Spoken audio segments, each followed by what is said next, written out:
Hi friends, 2009లో Matthew bails అనే astrophysicist రోజులాగే space గురించి తన అబ్జర్వేషన్స్ చేస్తూ ఉన్నారు. ఒకరోజు ఆయనకి ఏదో ప్రత్యేకంగా కనిపించింది. అది ఒక ప్రత్యేక గ్రహం. అది సూర్యుడి కన్నా 3000 రెట్లు పెద్దగా ఉంది.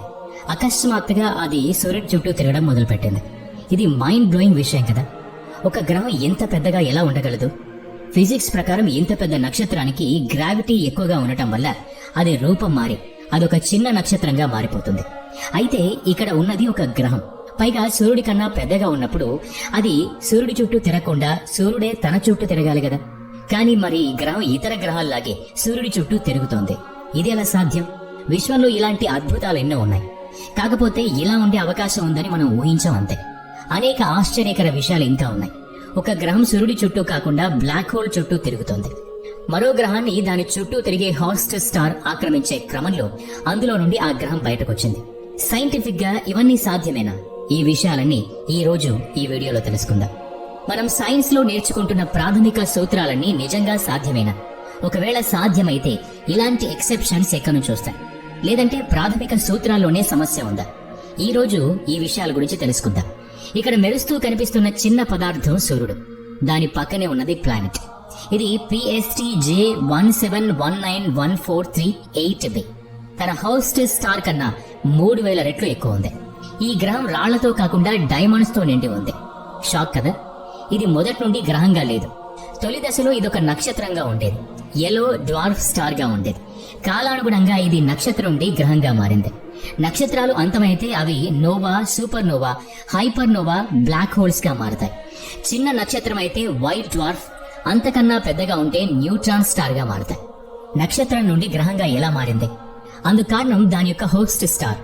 ఈ గ్రహం ఏ నక్షత్రం కక్షలో అయితే తిరుగుతోందో అదొక న్యూట్రాన్ స్టార్, అంటే అదొక డెడ్ స్టార్. ప్రకృతి యొక్క ఒక అద్భుతం మనకి ఇక్కడ కనిపిస్తుంది. న్యూట్రాన్ స్టార్ ఆకారంలో చాలా చిన్నగానే ఉంటుంది, కానీ దాని మాస్ సూర్యుడి కన్నా 1.5 రెట్లు ఎక్కువ. ఒక దశలో ఈ డెడ్ స్టార్ కూడా మ్యాసివ్ స్టార్ గా ఉండేది. ఒక వైలెంట్ ఎక్స్ప్లోజన్ కారణంగా అది ఒక న్యూట్రాన్ స్టార్ గా మారింది. తన హోస్ట్ స్టార్ తో కలిసి ఒక బైనరీ సిస్టమ్ లో తిరిగేది. రెండు ఒకదాని వెనక ఒకటి తిరిగేవి. ఈ కారణంతోనే ఈ గ్రహం సూపర్ నోవా ఎక్స్ప్లోజన్ ని తట్టుకోగలిగింది. చాలా కాలం తర్వాత ఇది స్వతహాగా ఒక ఎల్లో డ్వార్ఫ్ రెడ్ జాయింట్ లో కలిసిపోయింది. సహజంగానే వాటి యొక్క శక్తి కొద్ది కొద్దిగా తగ్గిపోతూ వచ్చింది. ఈ స్టార్ రెడ్ నుంచి ఎల్లో, తర్వాత వైట్ గా మారింది. White star carbon, oxygen, hydrogen, helium molecules తో నిర్మితమై ఉంటుంది. దీని హాట్ స్టార్ మాస్ ధ్వంసం అయ్యాక కూడా అది చాలా ఎక్కువ పరిమాణంలో ఉండటం వల్ల ఈ న్యూట్రాన్ స్టార్ గ్రావిటేషనల్ పుల్ కారణంగా కొత్తగా ఏర్పడ్డ వైట్ డ్వార్ఫ్ పై లేయర్స్ ని తుడిచేశాయి. హోస్ట్ స్టార్ నుంచి వచ్చే స్ట్రాంగ్ రేడియేషన్ కొత్తగా ఏర్పడ్డ స్టార్ మీద చాలా వేడిని ప్రసరింపజేసేది. అందులో ఉండే కార్బన్ క్రిస్టలైన్ గా మారిపోయింది. అంటే ఈ మొత్తం ప్లానెట్ డైమండ్ ప్లానెట్. జూపిటర్ కన్నా కూడా ఈ ప్లానెట్ 40% పెద్దగా ఉంది. PSR-J17914338b హోస్ట్ స్టార్ కన్నా పెద్దగా కనిపిస్తుంది. వాస్తవంలో దాని మాస్ డెన్సిటీ హోస్ట్ స్టార్ కన్నా తక్కువే ఉంటాయి. ఫిజిక్స్ సూత్రాలన్నీ కన్సర్వ్డ్ గా ఉన్నాయి. వాటి గురించి పునరాలోచించే పనే లేదు.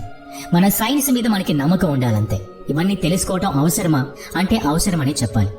గతంలో జరిగిన పరిణామాల మీద ఆధారపడే భవిష్యత్తులో జరగబోయే పరిణామాల్ని బేరీజు వేసుకోగలం, సరైన అంచనాకి రాగలం. ఇప్పుడు మరో గ్రహం గురించి మాట్లాడుకుందాం. ఈ గ్రహం కూడా మన ఫిజిక్స్ సూత్రాలను అనుసరించి లేదేమో అనిపిస్తుంది. అన్ని గ్రహాలు సూపర్ నోవా నుంచి తప్పించుకోలేవు. సోలార్ సిస్టమ్ లోని మ్యాసివ్ స్టార్స్ విధ్వంసం కావడం అంటే అవి అంతమైపోయినట్టే. కానీ కొన్ని నక్షత్రాలు తమ సహజ రూపం కోల్పోయినా కూడా సర్వైవ్ అవుతాయి, స్టార్ లోకి వెళ్లి తిరిగి బయటకు రావటం. ఈ విశ్వంలో కెప్లర్ 70b అనే ఒక గ్రహం ఉంది. ఇనుము కూడా క్షణాల్లో కరిగిపోతుంది. దీని సర్ఫేస్ టెంపరేచర్ 7389 డిగ్రీస్ సెల్సియస్. సూర్యుడి కన్నా ఈ గ్రహం వేడి 2.5 రెట్లు ఎక్కువ. ఇంత వేడికి కారణం ఏంటి? దీని హోస్ట్ స్టార్ రెడ్ జాయింట్ కలిసే సమయంలో దాని గ్రావిటేషనల్ ఒత్తిడి తన రేడియేషన్ తో కెప్లర్ 70b లేయర్ లోపలికి నెట్టేస్తుంది. ఈ కారణంతో ఈ ప్లానెట్ లోని అన్ని పొరలు నాశనం అయిపోయాయి. ఐరన్ కోర్ మాత్రమే మిగిలింది. అయినా సరే ఈ గ్రహం విషయంలో ఒక ప్రత్యేకత ఉంది. ఆ స్టార్ నాశనం అయిపోయినప్పుడు ఈ ప్లానెట్ ఆ స్టార్ రేడియేషన్ నుంచి బయటకు వచ్చేసింది, సర్వైవ్ అయింది. ఐరన్ కోర్ మాత్రమే ఉండడంతో దాని ఉష్ణోగ్రత చాలా పెరిగిపోయింది. అందుకే ఈ గ్రహం ఇలా చాలా వేడిగా ఉడికిపోతోంది. ఒక్క నక్షత్రం లేకపోతేనే ఇది బలహీనపడింది. ఒక గ్రహానికి 3 నక్షత్రాలతో ఇలాంటి పరిస్థితి ఉంటే ఎలా ఉంటుంది? HD 1888753 AB అనే ఒక గ్రహం ఉంది. 3 స్టార్స్ చుట్టూ ఎవాల్వ్ అవుతూ ఉంటుంది. ఒకటి బైనరీ స్టార్ సిస్టమ్ లో, మరొకటి నార్మల్ స్టార్. ముందుగా ఒక యూనిక్ స్టార్ HD 1888743A గురించి మాట్లాడుకుందాం. ఇది కూడా సూర్యుడిలాగే ఎల్లో డ్వార్ఫ్. దీని చుట్టూ సోలార్ సిస్టమ్ లాగే ఇతర గ్రహాలు వివిధ కక్షల్లో తిరుగుతూ ఉంటాయి.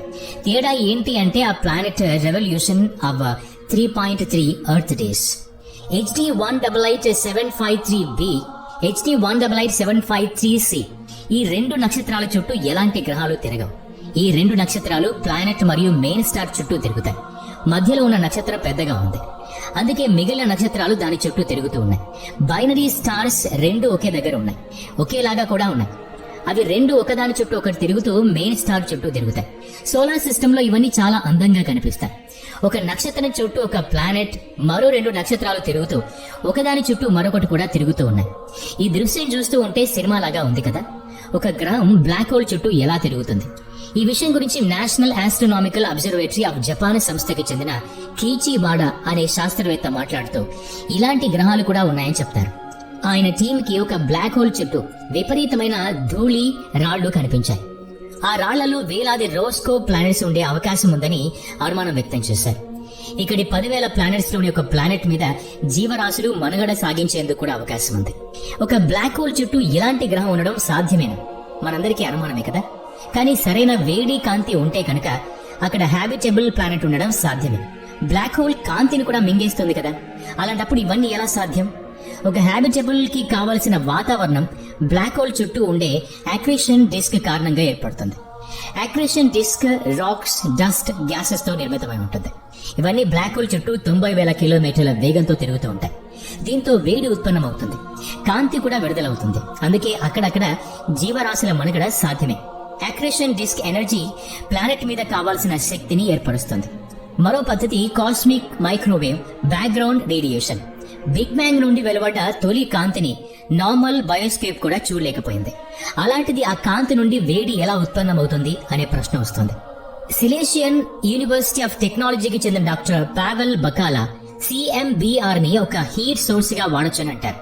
కాకపోతే అందుకు గ్రావిటేషనల్ లెన్సింగ్ సాయం కావాలని అంటారు. ఐన్స్టైన్ చెప్పినట్టు black hole extreme mass space time ని కూడా బెండ్ చేస్తుంది. అచ్చం అలాగే బ్లాక్ హోల్ కూడా ఒక లెన్స్ లాగే పనిచేస్తుంది.